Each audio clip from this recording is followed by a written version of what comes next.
bi nag am na loo xam ne wax na ko ci sàkku yi ci gouverneur yi ak préfet yi ñëpp ñu dugal ci seen loxo waaye ñu bëree bëri dañoo jàpp ne ubbeeku bi nga xam ne ubbi nañ ko wàllu mbay mi chinois yi dugg ñeneen ñi dugg daal est-ce que du indi itam ngaañ ouverture boobu ci baykat yi. Amad maa ngi lay gërëm di rafetlu aussi laaj bu am solo boobu nga yëkkati. di wax ne nañu xool fii mbéy mi jógee fi mu àgg tey loolu moo gën a am solo. c'est-à-dire fi ñu fekk mbéy mi ak fi ñu ko yóbbu ak fi ñu ko fas yéene jëmale. ndax barki démb ci ndajeeb jawriñ yi njiitu réew mi nee na jawriñ yi nga xam ne ñoo yor wàllu mbéy mi. nañu ànd ak lëkkaloog administration territoriale buy gouverneur ak préfet yi ñu fexe assurer suivi collecte bi ak commercialisation bi. may fàttali itam que bi ñuy yegg si ci nguur gi en 2012 ci wàllu mbéy mi. ci fànn yëpp gis nañ fi ko président yóbbu ak fi mu ko jëlee. mu xam ne mbéy dafa am solo ci wàllu développement économique social réew. am cofil itam ci béykat yi ndax mun naa ne Fatick da ko mbéy la te fa la sosoo fa la màggee fa la jàngee. li am solo mooy bu ñuy agsi ci fànn yëpp ci wàllu gerte gi par exemple. ñu ngi tolloon ci 500 000 tonnes. tey mun naa ne jéggi nañ wala jege nañ 1,5 million tonnes.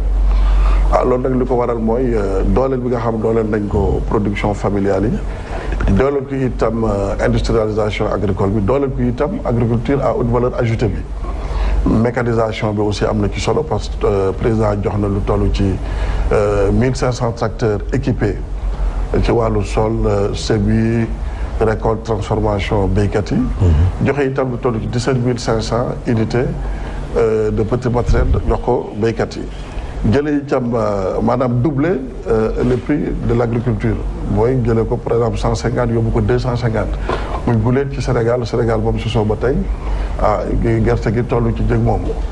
li ko waral itam mooy li nga xamante ne def nañ ko ci wàllu intrant yi def ko ci wàllu capital semencier bi nga xam jógee na ci 6000 maanaam ñu multiplier ko par 10 muy 60 000 léegi pratiquement defaat ko itam ci wàllu. semence yi nga xam ne ñu ngi koy jox béykat yi tey wàllu bon impayé amatul ñu ngi organiser béykat yi ci wàllu coopérative pour ñu mën a am accès au crédit donc mun naa ne tey ci wàllu ceeb yi itam noonu la bu ñuy yegg si ñu tolloon ci 400 000 tonnes tey jéggi nañu 1 million tonnes ci wàllu ceeb. am naa yaakaar que fii léegi lu néew dinañ atteindre autosuffisance alimentaire. wàllu horticulture itam noonu la tey mun naa ne bu ñuy yegg si ci nguur gi ñu ngi tolloon ci 20 000 tonnes. exporté tey ñu ngi ci 120 000 tonnes ñu ngi tolloon aussi ci wàllu 200 000 tonnes ci wàllu horticulture tey ñu ngi ci lu ëpp 1 million 500 000 tonnes.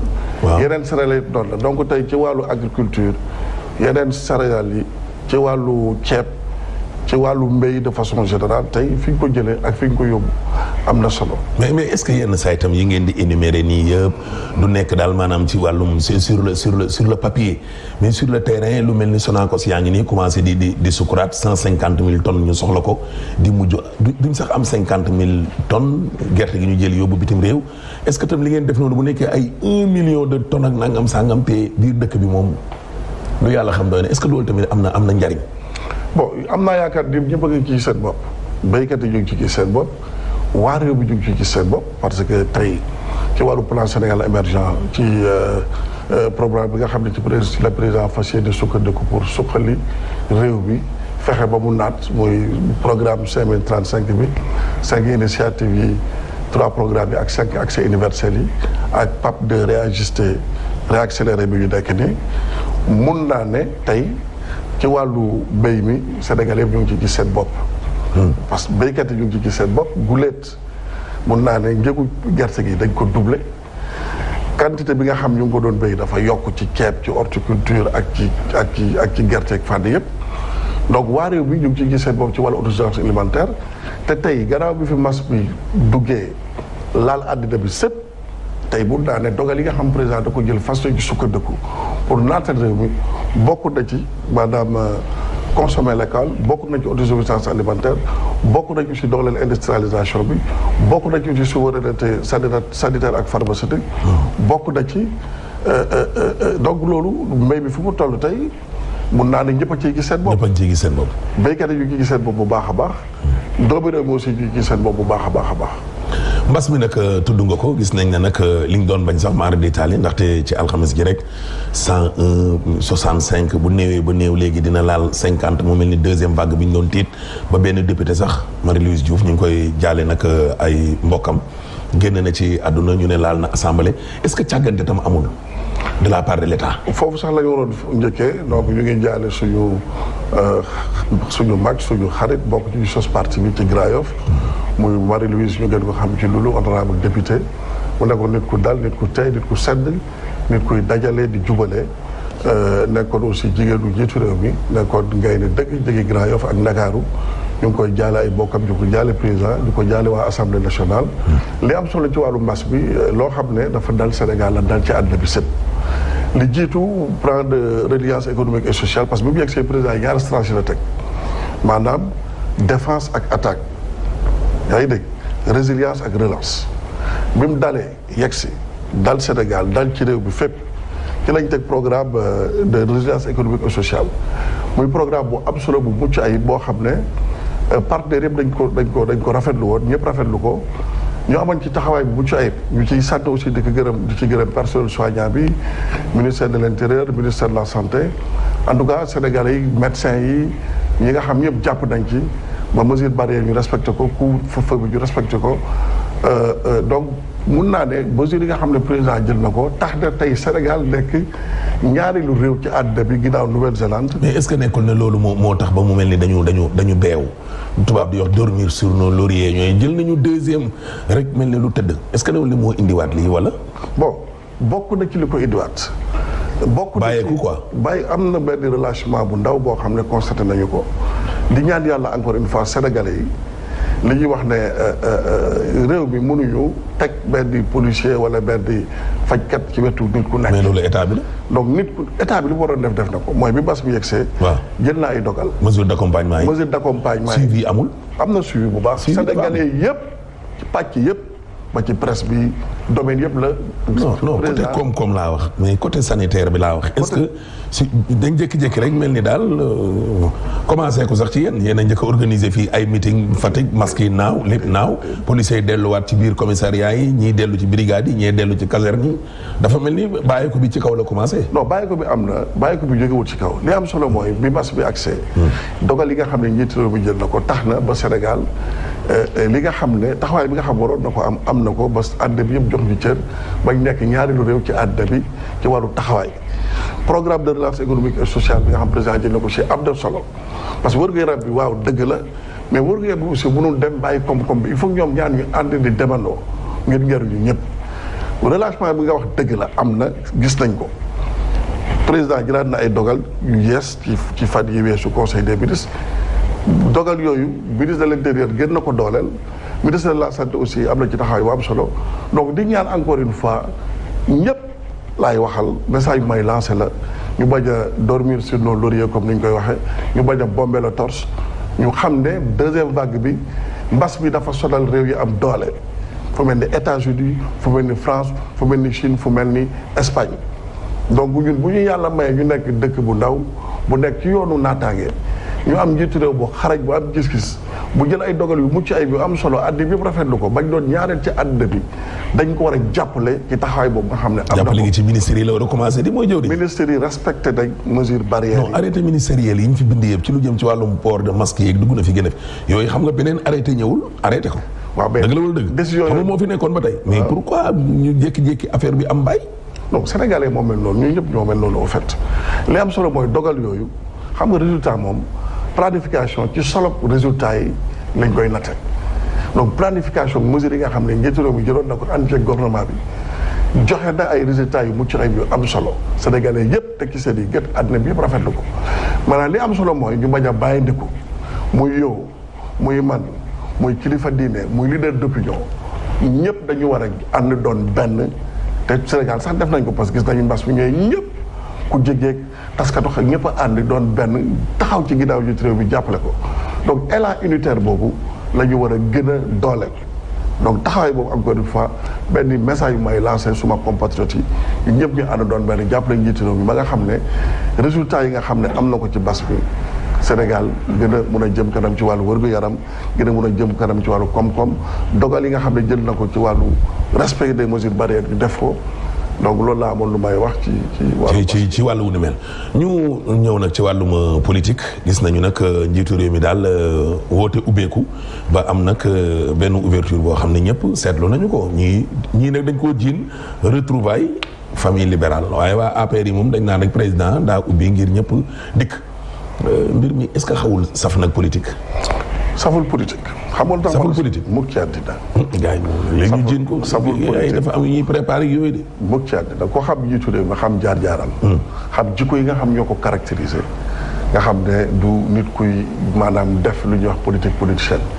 politique développement lay def politique bu jëmale askan wi kanam. politique bu lalu ci njariñu askan wi kese moo ko tax a jóg. président Macky Sall. kese président Macky Sall dañ ko jiin ne léegi taalibe ba raw na sëriñ ba. waaw loolu la moom day la ñëpp di xëy loolu la ñëpp di ñaan day xëy di politique ba ngoon jot. xam nga taalibe moom sëriñ day ñaan taalibe mu raw ko taalibe day ñaan raw sëriñam borom kër day ñaan yàlla ay jabootam weesu ko ci lépp. ci yorinu réew. wàllum koom-koom infrastructure mais politique rek. Ahmed ci wàllu koom-koom encore une fois. Sénégal fi fekkoon. taux de croissance bu nekk 1,7% ñu yóbbu ko fa 7% avant mbas mi ñu naan ay 0% lañ jëm ñu ne ak mbas bi sax dinañ dem ba 2%. Sénégal jëpp a xam ne tey njiitu réew mi li nga xam def na ko bi mu fi ñëwee ak léegi Sénégal ba mu doonee Sénégal ba tey moom boppam de 1960 ba léegi li président def jéggi na fuuf bien que rafetlu nañ ñu ko fi jiitu bu def li nga xam ne ñu ko fi jiitu loolu lañ def Sénégal gépp sëpp d'accord nañ ànd nañ doon benn ci loolu. ak taux de croissance yi ngeen di wax nag directeur est-ce que tam duy nekk sur le papier taux de croissance 7,nangam% mais est-ce que nit ñi ñu ngi koy sentir. nit yaa ngi koy sentir sur le terrain. seeni poos seeni biir yaa ngi koy sentir jafe-jafe léeg-léeg ngeen dem sax bay gént taux de croissance à 2 chiffres. moom la ñuy ñaan de parce que ñun ñëpp ay sénégalais lañ. mais est-ce que nit ñi ñu ngi koy sentir li ngeen di wax nii. jafe-jafe moom boo demee ci réew yi gis nga mbas mi ni mu sonalee Amérique ak France ak États-Unis ak Espagne ak Italie. kay avant mbas mi laa wax. taux de croissance yi yokkute gi. ouverture boobu encore une fois ma dellu si ci. waaw loolu constance la ci njiitu réew mi li tax ma ne constance la bu ñuy dem élection 2012 dafa ne gagner ensemble gouverner ensemble am ndam ànd ci yor réew mi aussi ànd ci ba léegi ci loolu la nekk. li tax ma ne ci loolu la nekk coalition bi nga xam ñoo ko gunge mooy coalition Benno Bokk Yaakaar mooy coalition bi gën a yàgg ci histoire politique u Sénégal donc li mu waxoon.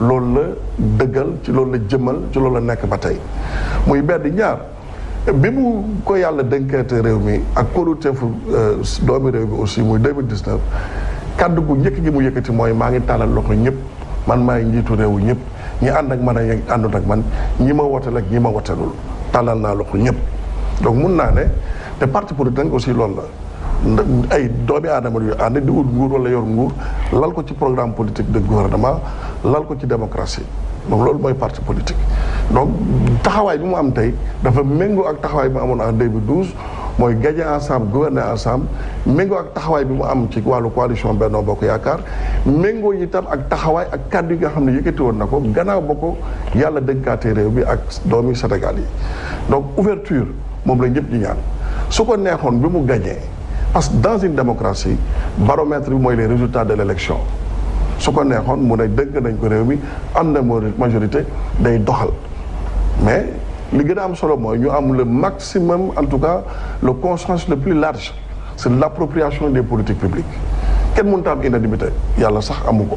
mais moom dafa mel ni moom loolu la bëgg. non amu ko mënu ko am parce que borom bi sax amu ko mais li am solo mooy tey gannaaw partem gannaaw coalition am gannaaw doomi aadama yi ko wóolu te ànd ak moom wooteel ko mu tàllal loxo doomi aadama sénégalais yépp pour ñu ànd doon benn Sénégal jëm kanam. parce que da ngeen koo jubanti parce que 2014 ca Kaffrine man mii jàkkaarloog yow nii noonu laa jàkkaar man maa ko laajoon sa question wu transhumance yi mais ci biir tontoom xam le na carrément ne opposition bi dinaa ko wal ba mokk.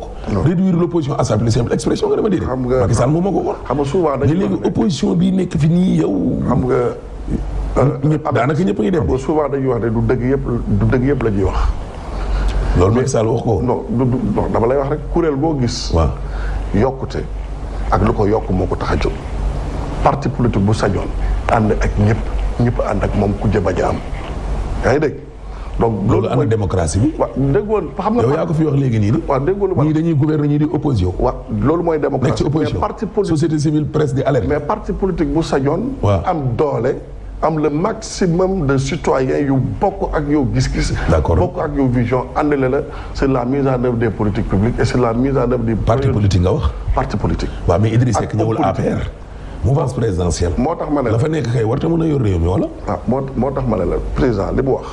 APR aussi ñu nangu ne bi ñuy ñëw au pouvoir en 2012 26% la ñu amoon amuñu woon majorité donc dañu soxla yokk. dañuy soxla tàllal loxo yeneen doomu réew mi ñu ànd ak ñun bokk ak ñun gis-gis jàppale njiit réew mi ngir lu jëmale réew mi kanam donc il faut que nit ñi waxtaan ci dëgg rek la war a lalu. Birame ba ci ñi nga xam ne ñoo yoroon réew mi nga xam ne nit ñi dañoo dem ba dàq leen. ne leen yéen moom baax na merci makee ñu doy.